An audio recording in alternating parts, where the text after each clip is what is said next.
নমস্কাৰ ছাত্ৰ ছাত্ৰীসকল এই ভিডিঅ'টো সকলোৰে বাবে বহুত ইম্পৰ্টেণ্ট হ'বলৈ গৈ আছে যিসকল ছাত্ৰ ছাত্ৰীয়ে 2020 বৰ্ষত মেট্ৰিক পাছ কৰিছে সেইসকল ছাত্ৰ ছাত্ৰীৰ ল্যাপটপৰ এপ্লাই আৰম্ভ হৈছে তোমালোকে নিজৰ মোবাইলটোৰে কেনেকৈ এপ্লাই কৰিবা আৰু লগতে কি কি ডকুমেন্টছৰ দৰকাৰ হ'ব এই গুটেইখিনি কথা এইটো ভিডিঅ'ৰ জৰিয়তে আলোচনা কৰিম গতিকে ভিডিঅ'টো লাষ্টলৈ চাই থাকা সো তাৰ কাৰণে তোমালোকে যিকোনো এটা ব্ৰাউজাৰত যাবা ব্ৰাউজাৰত গৈ সাৰ্চ বাৰত সাৰ্চ কৰিবা sevaonline.org সাৰ্চ কৰি ক্লিক কৰি দিবা ক্লিক কৰাৰ পিছত ফাৰ্ষ্টতে সেৱাৰ যেটো অফিচিয়েল ওয়েবসাইট এটো খোল খাই আহিব সো তোমালোকে ইয়াতে ক্লিক কৰি দিবা ক্লিক কৰাৰ পিছত স্ক্ৰল ডাউন কৰিবা আৰু লেফট সাইডেদি তোমালোকে দেখা পাবা যে apply for Anandaram Barua award 2020 so তাতে ক্লিক কৰি দিবা ক্লিক কৰাৰ পিছত আৰু এটা পেজ খোল খাব সো ইয়াতে তোমালোকে কিছুমান ইনস্ট্ৰাকশন দিয়া আছে এইখিনি আগতে পঢ়ি লবা ইয়াতে লিখা আছে স্টাৰৰ restrictions holder in the SSLC ASM examination 2020 are eligible to log in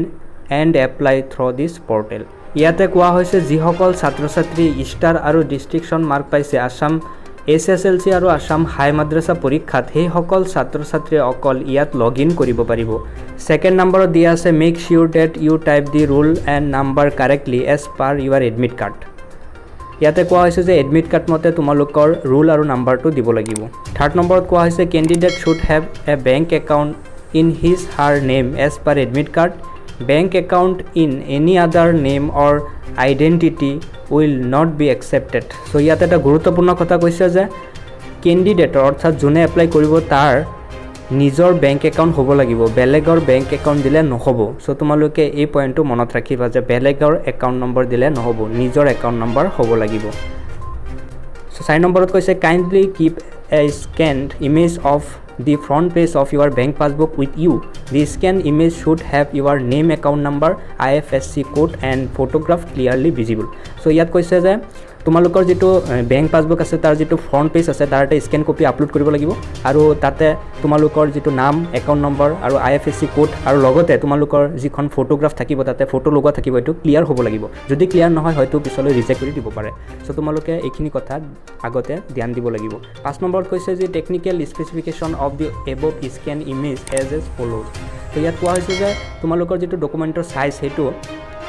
200 কেবিতকে তলত হ'ব লাগিব 200 কেবিতকে ওপৰত হলে নহব আৰু যেটো ইয়াতে ওয়েট কোৱা হৈছে এটো হৈছে 400 পিক্সেল অৰ্থাৎ 400 পিক্সেলতকে বেছি হ'ব লাগিব আৰু হাইটটো কৈছে যে 600 পিক্সেলতকে বেছি হ'ব লাগিব আৰু ইয়াতে কৈছে document must be in JPG or JPEG format so ইয়াতে কৈছে ডকুমেন্টখিনি JPG আৰু JPEG ফৰমেটত হ'ব লাগিব so 6 নম্বৰ কৈছে before submission please make sure that bank account detail are correct so তোমালোকে সাবমিট কৰাৰ আগত আৰু এবাৰ বেংক একাউন্ট ডিটেইলছ খিনি এবাৰ চাই লবা so তোমালোকে যদি বিচৰা যে কেনেকৈ ফটোবিলাক ৰিসাইজ কৰিব লাগে so তাৰ কাৰণে মই এটো ভিডিও ডেসক্ৰিপচন বক্সত এটা এপ্লিকেশনৰ লিংক দি দিম তাতে গৈ তোমালোকে বহুত সুন্দৰকৈ ফটোবিলাক ৰিসাইজ কৰিব পাৰিবা so তোমালোকক এতিয়া মই দেখাম যে কেনেকৈ লগ ইন কৰি তোমালোকে আনন্দৰাম বৰুৱা এৱাৰ্ডৰ কাৰণে এপ্লাই কৰিবা so ভিডিওটো লাষ্টলৈকে চাই থাকা স্কিপ নকৰি so বলা ভিডিওটো স্টাৰ্ট কৰো সো এপ্লাই কৰিবৰ কাৰণে তোমালোকে ইয়াতে ৰাইট সাইডত থকা যেটো বটন আছে তাতে যাব লাগিব তাতে গৈ তোমালোকে ইয়াতে সেন্টাৰ কোডটো দিব লাগিব সেন্টাৰ কোডটো দিয়াৰ পিছত তোমালোকে ইয়াতে ৰুল আৰু নং আৰু লগতে ডেট অফ বাৰ্থ দিব লাগিব যেটো এডমিট কাৰ্ডত আছে তোমালোকে এডমিট কাৰ্ডৰ পৰা চাই তোমালোকে ইয়াতে ডেট অফ বাৰ্থ আৰু ৰুল নম্বৰ দিব পাৰিবা সো মই এইখিনি ফিল আপ কৰি তোমালোকক দেখাই দি আছো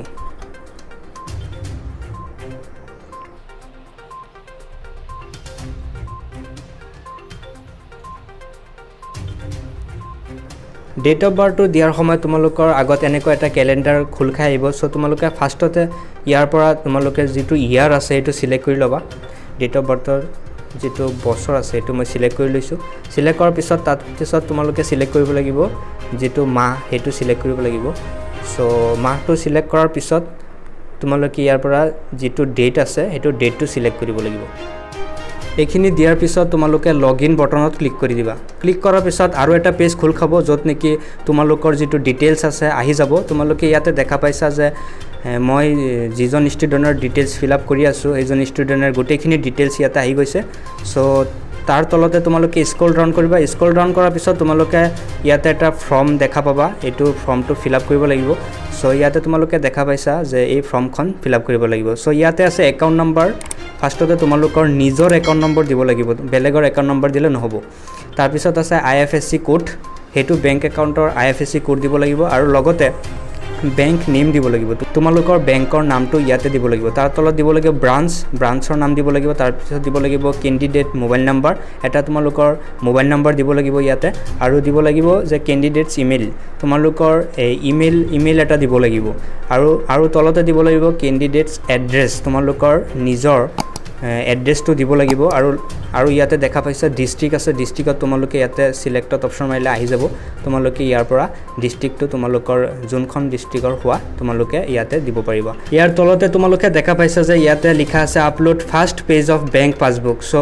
তোমালোকৰ যেটো বেংক পাছবুক আছে তাৰ ফাৰ্ষ্ট পেজটো য'ত নেকি তোমালোকৰ ফটো আছে সেই পেজখন তোমালোকে ইয়াতে আপলোড কৰিব লাগিব সো ইয়াতে এটা ইম্পৰ্টেন্ট কথা লিখিছে যে size of document must be less than 200 KB তোমালোকে যিখন ডকুমেন্টস আপলোড কৰিবা অৰ্থাৎ বেংক পাছবুকৰ যেটো ফাৰ্ষ্ট পেজ আপলোড কৰিবা হেটোৰ সাইজ 200 KB কে কম হ'ব লাগিব আৰু ওয়েট হাইট লিখা আছে সো আৰু ডকুমেন্টটো ইয়াতে কৈছে JPG ফৰমেটত হ'ব লাগিব সো কেনেকৈ ডকুমেন্টস খিনি ৰিসাইজ কৰে মই তোমালোকক এইটো ভিডিঅ'ত জনাই দিম গতিকে ভিডিঅ'টো স্কিপ নকৰিবা স্কিপ কৰিলে হয়তো তোমালোকে মাজতে বহুত গুৰুত্বপূৰ্ণ কথা থাকি যাব তাৰ পিছত তোমালোকে ফৰ্মখন সাবমিট দিব নোৱাৰিবা পিছত তোমালোকৰ বহুত প্ৰবলেম আহিব পাৰে গতিকে তোমালোকে ভিডিঅ'টো গোটেইখিনি চোৱা এইটো ভিডিঅ' চোৱাৰ পিছত তোমালোকে নিজৰ মোবাইলটোৰে এপ্লিকেশ্যন কৰিব পাৰিবা গতিকে ভিডিঅ'টো চাই থাকা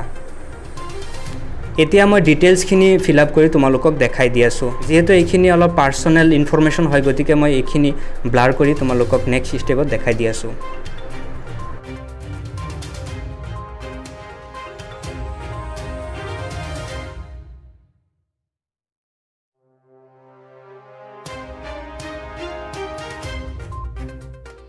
এতিয়া ফটো ৰিসাইজ কৰিবৰ কাৰণে মই তোমালোকক ভিডিও ডেসক্ৰিপচন বক্সত যেটো লিংক দি দিছো তাৰ পৰা তোমালোকে ডাউনলোড কৰি এই এপ্লিকেশনটো ডাউনলোড কৰি লবা তাৰ পিছত এপ্লিকেশনটো ওপেন কৰিবা ওপেন কৰাৰ পিছত সিলেক্ট ফটোছত ক্লিক কৰিবা ক্লিক কৰাৰ পিছত তোমালোকে ইয়াতে দেখা পাবা যে সেই ফটোটো তোমালোকে যিখন ফটো ৰিসাইজ কৰিব বিচাৰে সেই ফটোখন লৈ লবা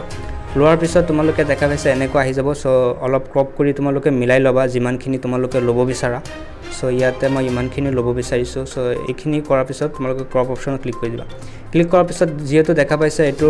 যেটো সাইজটো আছে ঠিকই আছে 200 KB কে কম আছে কিন্তু যেটো এটোৰ হাইট আৰু ওয়েট আছে এটো অলপ উল্টা পুল্টা আছে গতিকে মই ইয়াতে মিলাই লম সো তোমালোকে দেখা পাইছে ওয়েট ইনটু হাইট সো ইয়াতে তলতে গৈ কাস্টমত ক্লিক কৰি তোমালোকে সাইজটো মিলাই লবা সো তোমালোকে দেখা পাইছে যে ইয়াতে 600 * 600 হৈ আছে সো মই এটোতে ৰাখি ক্লিক কৰি দিছো ক্লিক কৰাৰ পিছত তোমালোকে দেখা পাইছে এটো ৰিসাইজ হৈ আহি গৈছে সো এটো মই ইয়াৰ পৰা সেভ কৰি লম এই ফটোখন সেভ কৰি লবা সেভ কৰাৰ কাৰণে তোমালোকে ইয়াতে ফাইল মেনেজাৰত ক্লিক কৰিব পাৰা বা তোমালোকে বেক হৈ এটো শেয়াৰ বাটনত ক্লিক কৰি কাৰোবাৰ হোৱাটছএপত তোমালোকে শেয়াৰ কৰি দিব পাৰা শেয়াৰ কৰিলে মানে বস্তুটো থাকি যায় সো মই ইয়াৰ পৰা কাৰোবাৰ হোৱাটছএপত শেয়াৰ কৰি দিছো শেয়াৰ কৰিলে বস্তুটো থাকি যাব সো ইয়াতে তোমালোকে দেখা পাইছা শেয়াৰ কৰি দিছো মই তোমালোকৰ যেটো সাইট আছিল তাতে যাবা গৈ আপলোড কৰাৰ কাৰণে যেটো সোৰ্স ফাইল আছে তাতে ক্লিক কৰি দিবা ক্লিক কৰাৰ পিছত তোমালোকে দেখা পাবা যে তোমালোকৰ ফাইল মেনেজাৰটো খোল খাই পৰিছে সো ইয়াতে তোমালোকে সিলেক্ট কৰিব পাৰা সো ইয়াতে তোমালোকে দেখা পাবা যে ফটোখন আহি গৈছে তো ইয়াতে সিম্পলি সিলেক্ট কৰি তোমালোকে দেখা পাইছা যে ইয়াতে আৰু এবাৰ চাই লবা যে তোমালোকৰ যিখিনি ডিটেইলছ তোমালোকে দিছা এইখিনি ঠিকই আছে নে নাই আৰু এবাৰ চাই লবা সো এই গুঠিখিনি দিয়াৰ পিছত তোমালোকে এবাৰ চেক কৰি লবা যে ডিটেইলছখিনি শুদ্ধ হৈছে নে নাই তাৰ পিছত তোমালোকে তলতে থকা কন্টিনিউ বটনত ক্লিক কৰি দিবা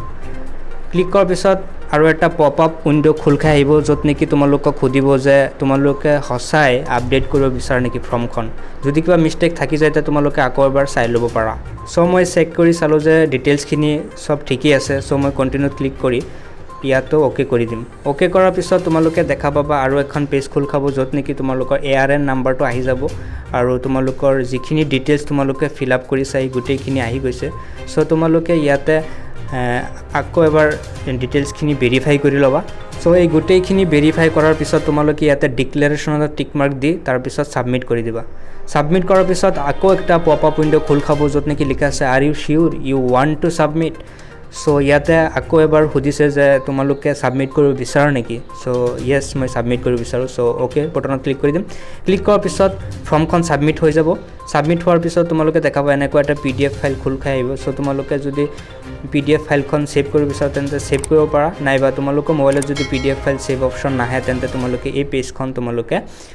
স্ক্ৰীনশ্বট মাৰিব পাৰা। চ' আজিৰ ভিডিঅ'টো ইমানেই আছিলে। যদি ভিডিঅ'টো ভাল লাগিছে তেন্তে লাইক কৰিবা আৰু মোৰ চেনেলটো যদি নতুনকৈ ভিজিট কৰিছা তেন্তে চেনেলটো ছাবস্ক্ৰাইব কৰিবা। ৰ'বা এই ভিডিঅ'টো বনোৱাত হেল্প কৰিছে মোৰ এজন বন্ধুৱে, যাৰ নাম হৈছে Shahid Alam Chowdhury. So' thank you so' much Shahid Alam Choudhury.